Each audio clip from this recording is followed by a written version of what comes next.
प्रदेश में कोरोना के नए वेरिएंट ओमिक्रॉन को लेकर सतर्कता बढ़ी। अंतर्राष्ट्रीय उड़ानें अभी नहीं होंगी शुरू। हवाई अड्डों, रेलवे स्टेशनों और बस अड्डों पर आने वाले हर व्यक्ति की जाएगी जांच।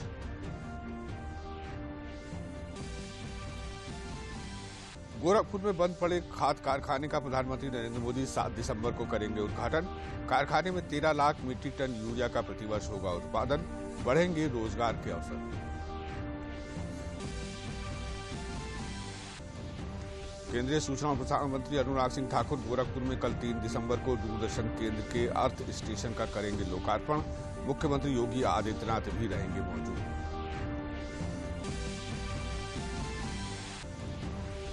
और चुनाव आयोग ने प्रदेश में 1 नवंबर से चल रहे विधानसभा निर्वाचन क्षेत्र की मतदाता सूची के संक्षिप्त पुनरीक्षण कार्यक्रम को रविवार 5 दिसंबर तक बढ़ाया। नमस्कार, मैं हूं संतोष वाल्मीकि और अब जिलों के समाचार विस्तार से। मुख्यमंत्री योगी आदित्यनाथ ने कोरोना के ओमिक्रॉन वेरिएंट को लेकर उच्च स्तरीय टीम 9 की बैठक में कई महत्वपूर्ण दिशा निर्देश दिए हैं। मुख्यमंत्री ने कहा है कि विश्व के अनेक देशों में नए वेरिएंट के संक्रमित मिलने की संख्या में बढ़ोतरी हो रही है। ऐसे में हमें बहुत सतर्कता, सावधानी की जरूरत है। दूसरे देशों और प्रदेशों से उत्तर प्रदेश आ रहे हर व्यक्ति की जांच जरूर की जाए। मुख्यमंत्री ने कहा कि बस स्टेशन, रेलवे स्टेशन और एयरपोर्ट पर अतिरिक्त सतर्कता बरतने की जरूरत है।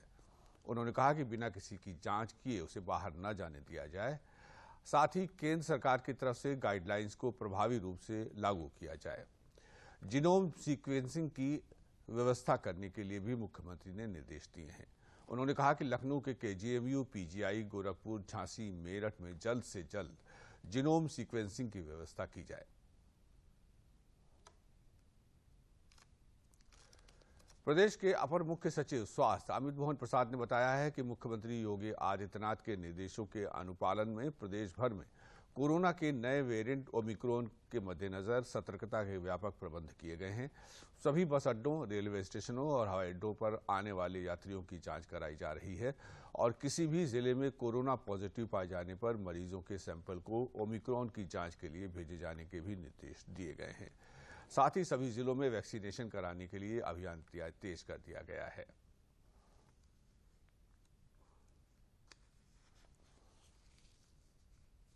जो भी यात्री आ रहे हैं उनका प्रोटोकॉल के हिसाब से उनकी टेस्टिंग की जाएगी। जो नॉट एट रिस्क कंट्रीज हैं उनके यात्रियों के केवल 5% का टेस्ट किया जाना है, उसकी टेस्टिंग की जानी है और वो वहाँ पर एयरपोर्ट पर ही व्यवस्था की जा रही है और जिला प्रशासन इसमें जो एयरपोर्ट एडमिनिस्ट्रेशन है उसका पूरा सहयोग कर रहा है।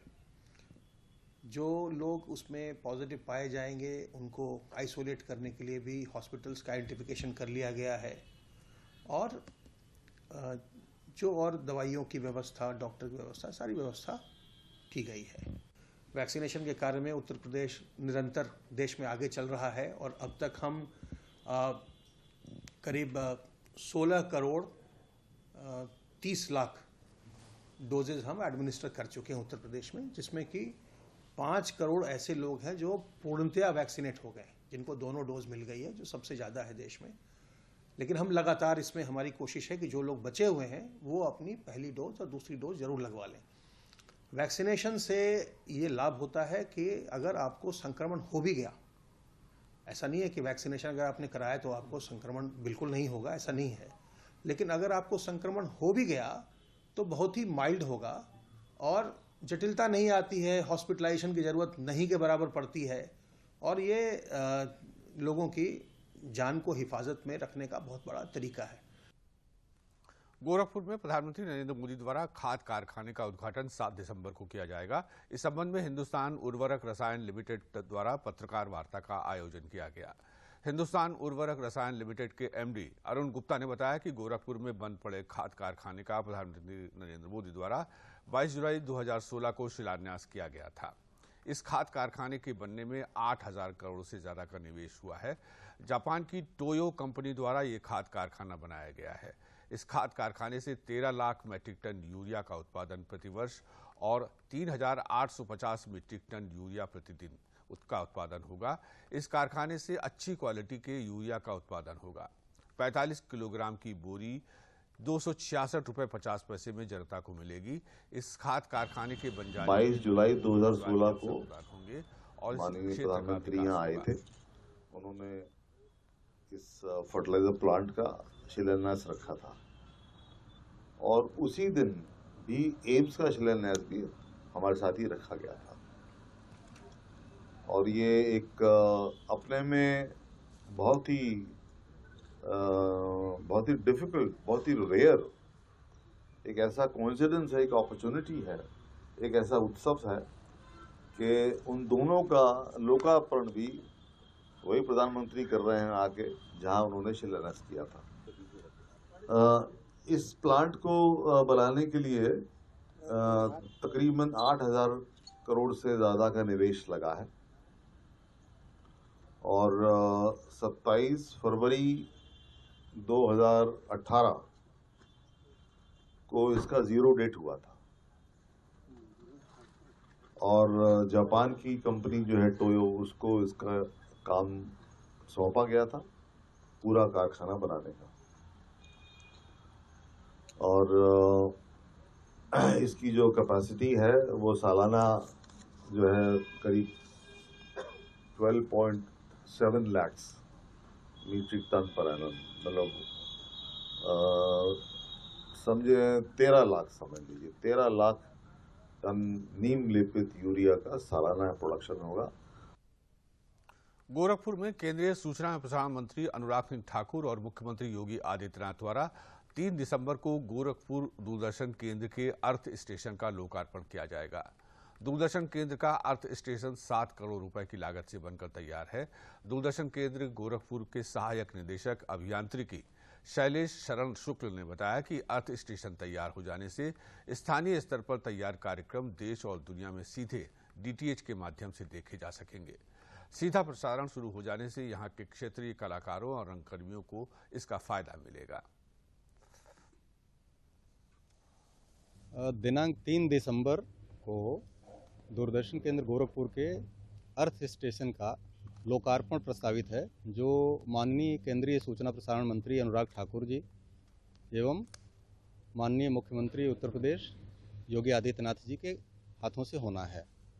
ये सूचना हम लोगों को प्राप्त हुई है और अर्थ स्टेशन के आ जाने से गोरखपुर दूरदर्शन, गोरखपुर क्षेत्र, पूर्वांचल, भोजपुरी भाषी क्षेत्र, ये पूरे इलाके के लिए बहुत महत्वपूर्ण दिन होगा, क्योंकि इसकी वजह से यहाँ के जो भी कार्यक्रम हैं, जो अभी स्थानीय और बहुत छोटे स्तर पर देखे जाते रहे हैं, वो यहाँ से कार्यक्रम सीधे सैटेलाइट को अपलिंक किए जाएंगे और दूरदर्शन गोरखपुर के रूप में उसको जहाँ तक भारत भर में DTH प्लेटफॉर्म उपलब्ध है वहाँ तक देखे जाएंगे।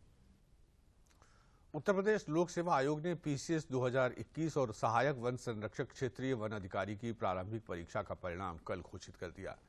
PCS प्रारंभिक परीक्षा में 678 पदों के सापेक्ष 7,688 और सहायक वन संरक्षक क्षेत्रीय वन अधिकारी प्रारंभिक परीक्षा में 16 पदों के सापेक्ष 296 अभ्यर्थियों को मुख्य परीक्षा के लिए सफल घोषित किया गया है। समाचारों में आगे बढ़ने से पहले लेते हैं एक विराम।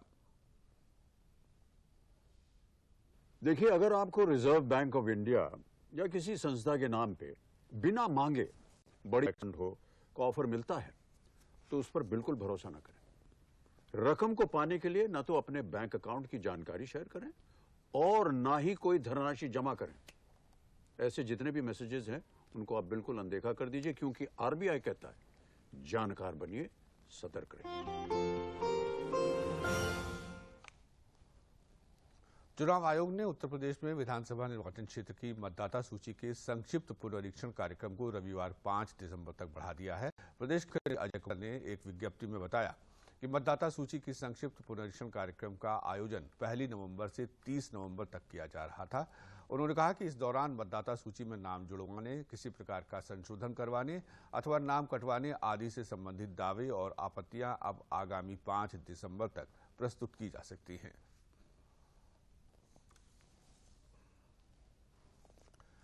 मथुरा में प्रदेश के श्रम और सेवायोजन राज्य मंत्री ठाकुर रघुराज सिंह ने कहा कि श्रम विभाग 1,85,000 शादियां सरकारी खर्च पर करवा चुका है। वहीं 3 लाख से अधिक मजदूरों को नौकरी दी जा चुकी है। उन्होंने कहा कि भाजपा सरकार में मजदूरों के हित में बहुत काम किया गया है।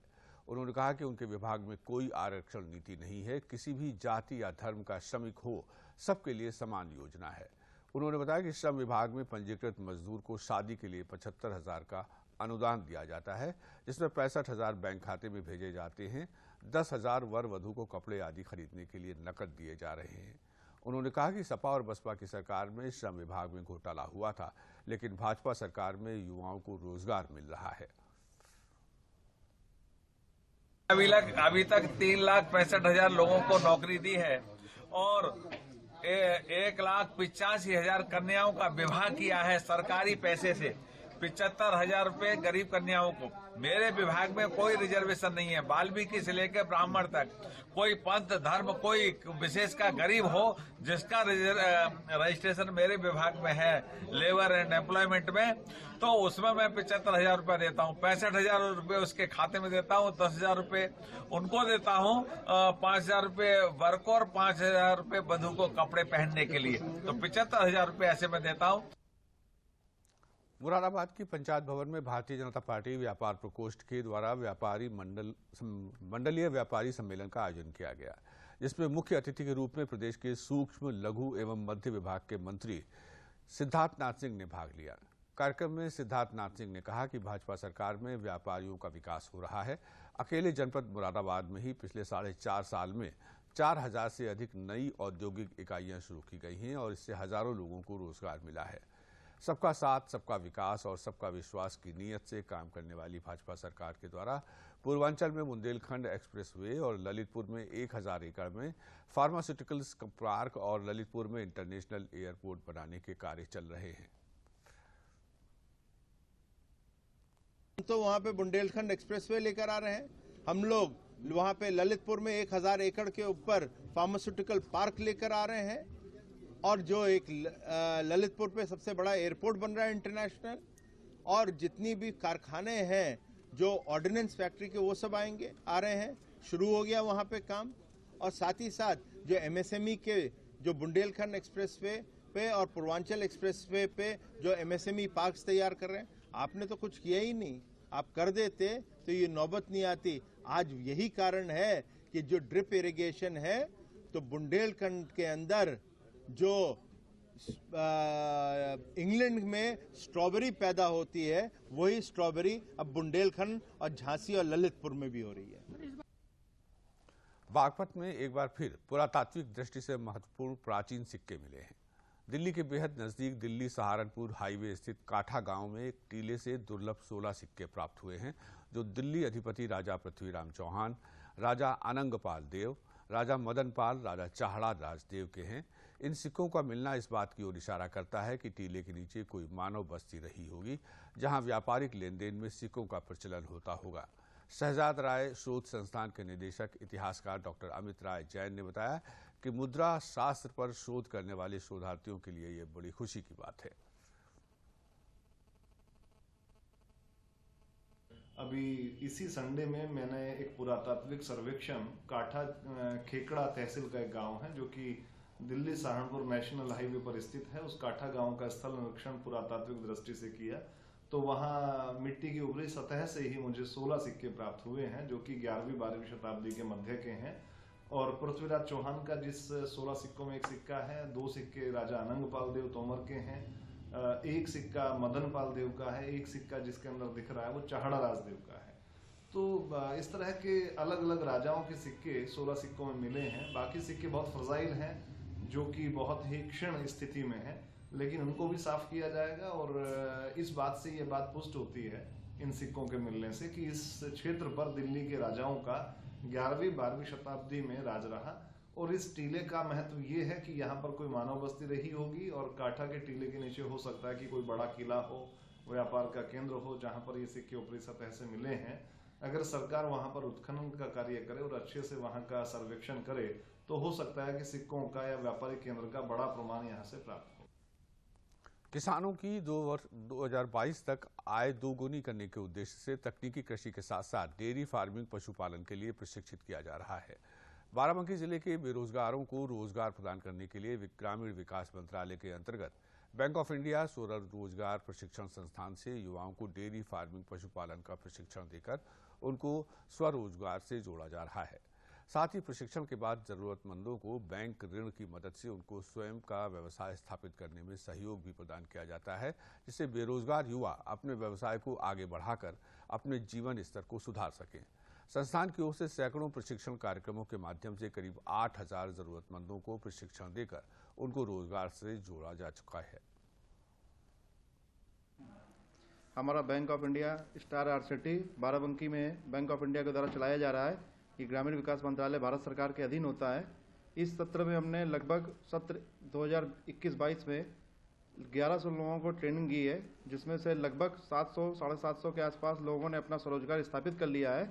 और हम लोग स्वरोजगार स्थापित करने के साथ साथ कुछ बच्चे वेज एम्प्लॉयमेंट यानी कि खुद की नौकरी ढूंढ के भी काम करते हैं और कुछ लोग अपना स्वयं का रोजगार भी करते हैं, जिसमें बैंक के द्वारा भी ऋण प्रदान किया जाता है, उसमें भी हम लोग सहायता करते हैं। RSETI bank of India RSETI dairy farming और वर्मी कंपोस्ट मेकिंग के संबंध में प्रशिक्षण देती है। तो इस प्रशिक्षण को लेने के बाद में युवा अपना स्वरोजगार कर सकते हैं। इसमें जो डेयरी फार्मिंग के संबंध में जो आधुनिक तकनीक है हमारे भारत देश में, उसको बताया जाता है। उसके प्रयोग करने से दूध की पैदावार बढ़िया अच्छी तरह से बढ़ा सकते हैं। दूध की पैदावार जब उनकी बढ़ेगी तो उनकी आमदनी सर्तिया बढ़ेगी।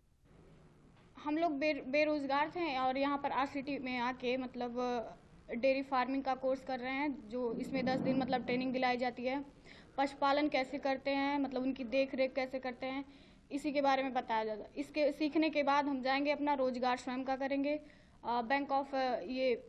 बैंक ऑफ इंडिया हमें मतलब इसके लिए थोड़ा सपोर्ट करेगी, लोन मतलब ले सकते हैं, उसको लेके हम लोग अपना काम कर सकते हैं, बिजनेस कर सकते हैं।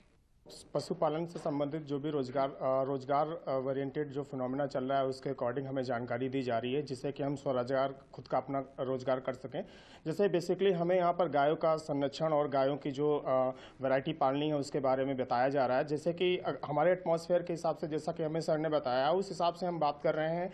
हमारे पास यहाँ जर्सी गाय हैं जो सबसे बढ़िया है, क्योंकि सबसे ज़्यादा प्रोडक्शन यहाँ पर उन्हीं का हो रहा है, तो उसके बारे में हमारा फोकस हो रहा है। इसके अलावा लाल सिंधी गाय भी है जो कि बहुत अच्छा प्रोडक्शन कर रही है। इसको करने के लिए भी यहाँ पर अच्छी तरह से प्रशिक्षित किया जा रहा है। संगम नगरी प्रयागराज में बुधवार को 12 दिवसीय राष्ट्रीय शिल्प मेले का आगाज हो गया। उत्तर मध्य क्षेत्र सांस्कृतिक केंद्र प्रयागराज में 1 दिसंबर से 12 दिसंबर तक चलने वाले राष्ट्रीय शिल्प मेले का शुभारंभ प्रयागराज के कमिश्नर संजय गोयल ने किया। इस मौके पर कमिश्नर ने कहा कि इस राष्ट्रीय शिल्प मेले में पूरे देश से करीब 150 स्टॉल लगाए गए हैं। शिल्प मेले में मिनी भारत की झलक दिखेगी। इसमें देश के अलग अलग राज्यों से आए लोक कलाकार अपनी सांस्कृतिक कलाओं का भी प्रदर्शन करेंगे। उनके मुताबिक लोक कलाकारों और शिल्पियों के लिए एक बेहतर मंच है, जहां उन्हें अपनी प्रतिभा और कला दिखाने का बेहतर मौका मिलेगा। यहाँ पर हस्तशिल्पी अपनी कलाकृतियों और अपने उत्पाद को सीधे लोगों तक पहुंचा सकते हैं। कमिश्नर ने बताया कि वहां पर महिला शिल्पियों को प्रोत्साहित करने के लिए भी विशेष व्यवस्था की गई है।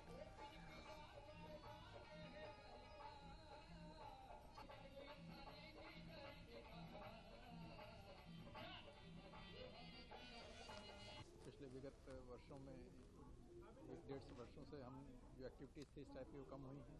एनसीजेडसीसी ने इस बार ये पहल ली है कि जो हमारा ये शिल्प मेला है इसको पुनः आयोजित किया जाए, और यहाँ पे करीबन 150 के आसपास स्टॉल्स हैं। साथ ही साथ विभिन्न ग्रुप्स द्वारा यहाँ पे जो हमारे लोक नृत्य हैं, लोक कलाएं हैं, उनका भी प्रदर्शन किया जाएगा। एक बहुत अच्छा मंच है। जो हमारे शिल्पी हैं, जो हमारे हैंडीक्राफ्ट्स में से जो हमारे लोग जुड़े हैं, एक बहुत इकोनॉमी एक बहुत बड़े पैमाने पे इससे जुड़ी हुई है, तो उनके एक मौका मिलेगा यहाँ पे। हमारा जो हस्तशिल्प मेला होता है उसका आज शुभारंभ दिवस है, जो कि 1 दिसंबर से लेकर के 12 दिसंबर तक की निरंतर चलता रहेगा।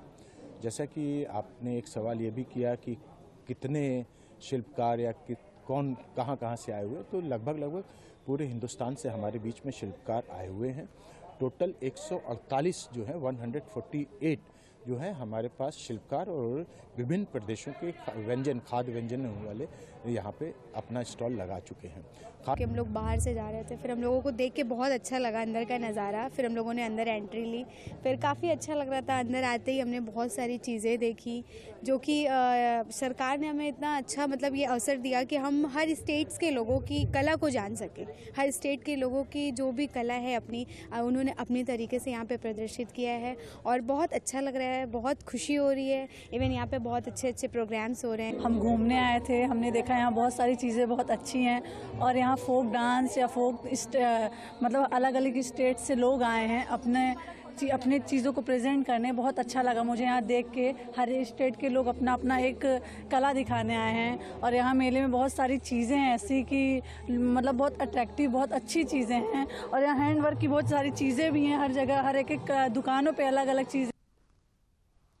समाचारों में देखते हैं दूरदर्शन उत्तर प्रदेश के एक खास प्रोग्राम के बारे में।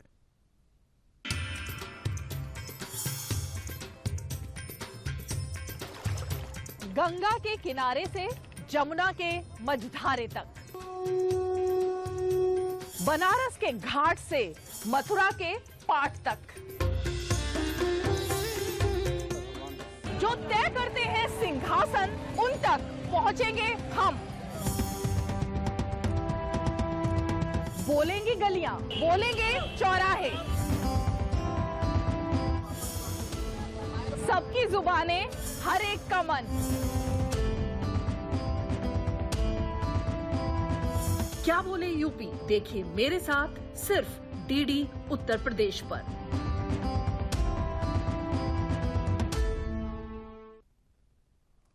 वाराणसी में मलदहिया स्थित राजकीय बालिका विद्यालय में आजादी के अमृत महोत्सव के तहत भारत सरकार के लोक संपर्क ब्यूरो के द्वारा स्वतंत्रता की लड़ाई में शहीद स्वतंत्रता सेनानियों की चित्र प्रदर्शनी का आयोजन किया गया है। इस चित्र प्रदर्शनी में उन स्वतंत्रता सेनानियों को भी दर्शाया गया है जिनको अब तक लोग नहीं जानते थे और वे गुमनाम स्वतंत्रता सेनानियों की श्रेणी में थे। इस मौके पर छात्राओं ने एक रैली भी निकाली जिसे लोक संपर्क ब्यूरो के प्रधान महानिदेशक सत्येंद्र प्रकाश तथा अपर महानिदेशक आरपी सरोज ने हरी झंडी दिखाकर रवाना किया। स्वतंत्रता सेनानियों की चित्र प्रदर्शनी का शुभारंभ प्रदेश के पर्यटन राज्य मंत्री नीलकंठ तिवारी ने किया। ये चित्र प्रदर्शनी 1 दिसंबर से लेकर 5 दिसंबर तक चलेगी।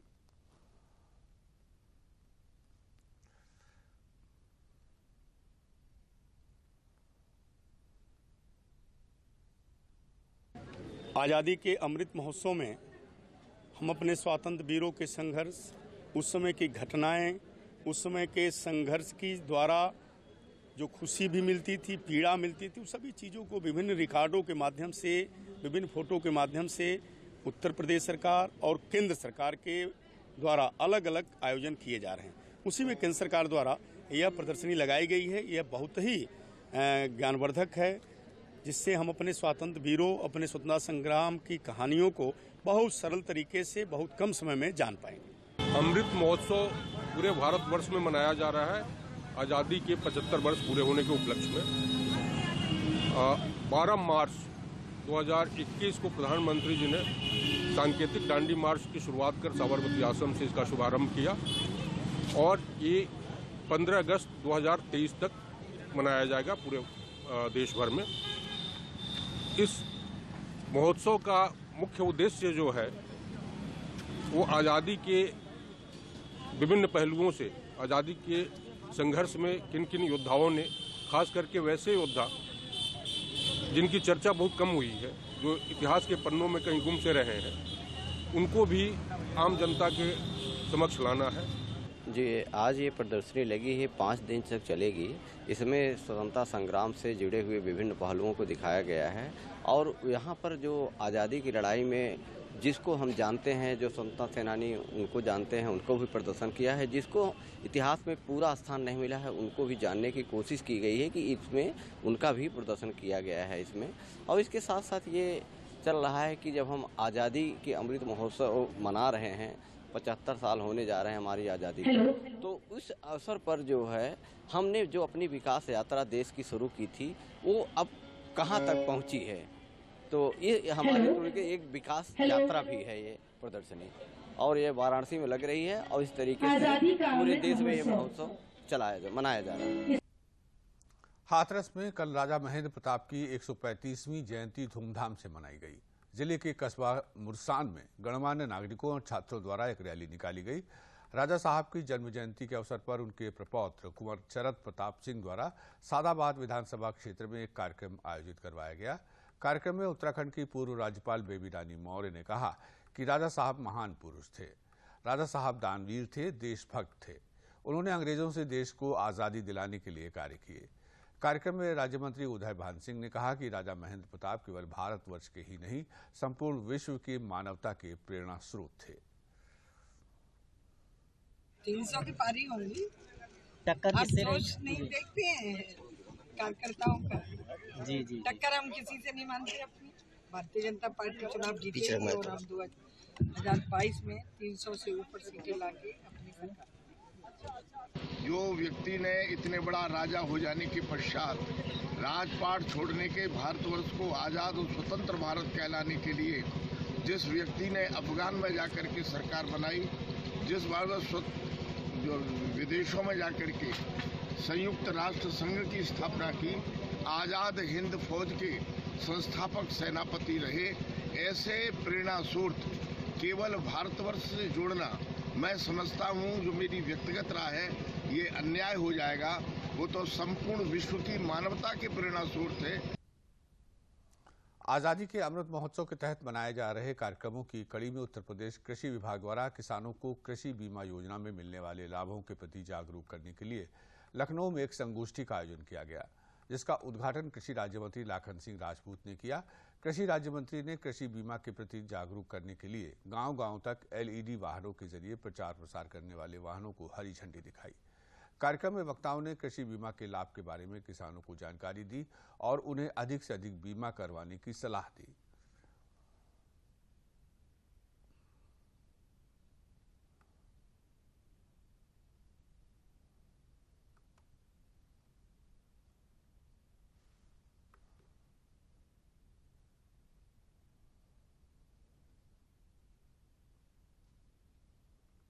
आग्रह करना चाहता हूं कि वो निश्चित रूप से यह सुनिश्चित करें कि हमें चाहे ऋणी किसान हो चाहे गैर ऋणी किसान हो, सबको अपनी फसल का प्रीमियम जमा करके अपना बीमा सुनिश्चित कराना है, ताकि असामयिक वर्षा, उपलवृष्टि आदि तरीके से फसल जब क्षति होती है तो उसका प्रीमियम निश्चित रूप से मिल सके। गोंडा जिले में कुल 98 धान क्रय केंद्रों का संचालन किया जा रहा है। इन केंद्रों पर 82 टन 390 निर्धारित किया गया था, जिसके सापेक्ष 3000 MT धान की खरीद की जा चुकी है।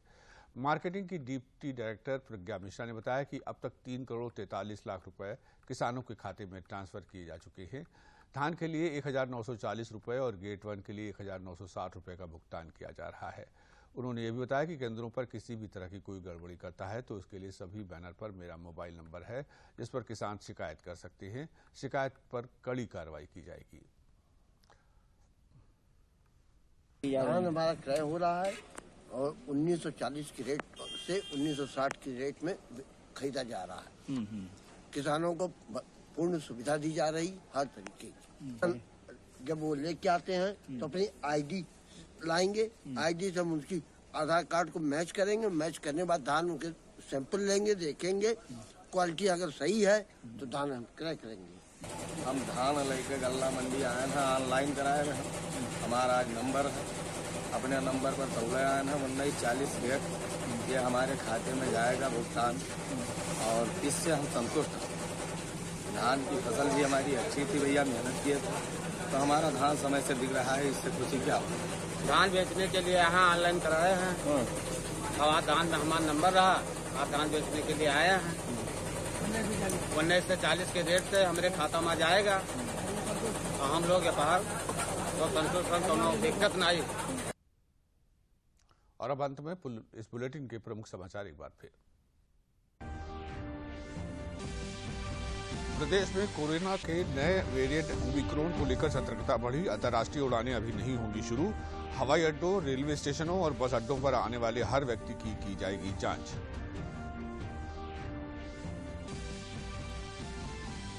गोरखपुर में बंद पड़े खाद कारखाने का प्रधानमंत्री नरेंद्र मोदी 7 दिसंबर को करेंगे उद्घाटन। कारखाने में 13 लाख मीट्रिक टन यूरिया का प्रतिवर्ष होगा उत्पादन, बढ़ेंगे रोजगार के अवसर।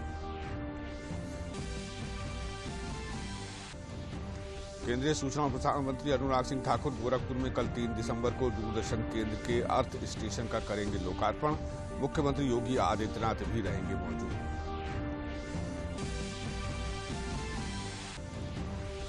और चुनाव आयोग ने प्रदेश में 1 नवंबर से चल रहे विधानसभा निर्वाचन क्षेत्र की मतदाता सूची के संक्षिप्त पुनरीक्षण कार्यक्रम को रविवार 5 दिसंबर तक बढ़ाया।